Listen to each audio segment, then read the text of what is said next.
ఒక 500 కోట్లు ప్రజలను దుర్వినియోగం చేశారు, శిక్షించాలి అని చెప్పి మా విష్ణుకుమార్ రాజు గారు గట్టిగా చెప్పారు. కానీ కొన్ని వేల కోట్లు రకరకాల ఇష్యూస్లో దుర్వినియోగం అయినాయి. ఈ 500 కోట్ల వలన అతను అలరయ్యి ఒక మంచి ప్రభుత్వం రావడానికి దోహదం చేశాడు. కాబట్టి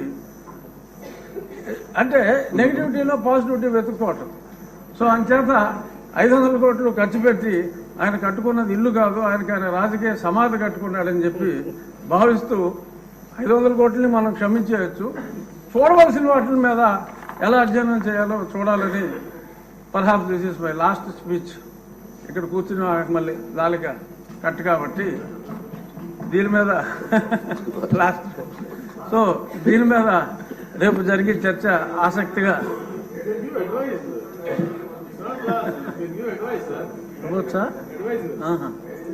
సో ఇది నా పర్సనల్ ఒపీనియన్లో.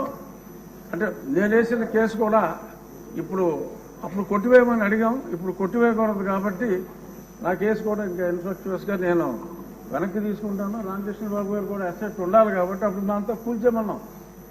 అంటే ఇంత దారుణం అని తెలియదు. 500 కోట్లు ఖర్చు పెట్టారు కాబట్టి అది రాష్ట్ర అసెట్గా భావించి దాన్ని తెలివిగా, అంటే ఒక వ్యక్తి కాంక్ష ఈ రకంగా ఉంది అని చెప్పి ప్రజలకి మరి ఏదో టికెట్ ఇచ్చినా కూడా మాదిరిగా రికవర్ అవుతుంది. అడ్డుకేస్తే ఏమి రావు, 7 గదులు. సో అంచేత దాన్ని ఒక మాన్యుమెంట్గా ఉంచి ఒక నియంత కట్టుకుందాం అనుకున్న, ఒక పేదవాడు కట్టుకోవాలనుకున్న చిన్న గూడు ఇదని చెప్పి మనం దానికి ఒక టికెట్ పెట్టి ముంతాజ్ కోసం తాజ్మహల్ కట్టిన షాజహాన్కి మరి ఇప్పుడు గుర్తింపు వచ్చింది.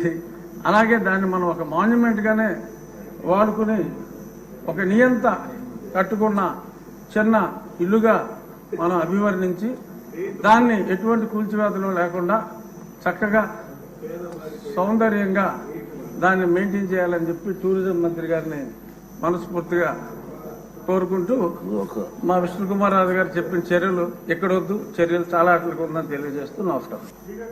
మీ మనోభావాలన్నీ చూసిన తర్వాత సార్ ఒక్క నిమిషం ఉండండి, పెద్దలందరూ కూడా నిర్ణయిస్తారు కదా.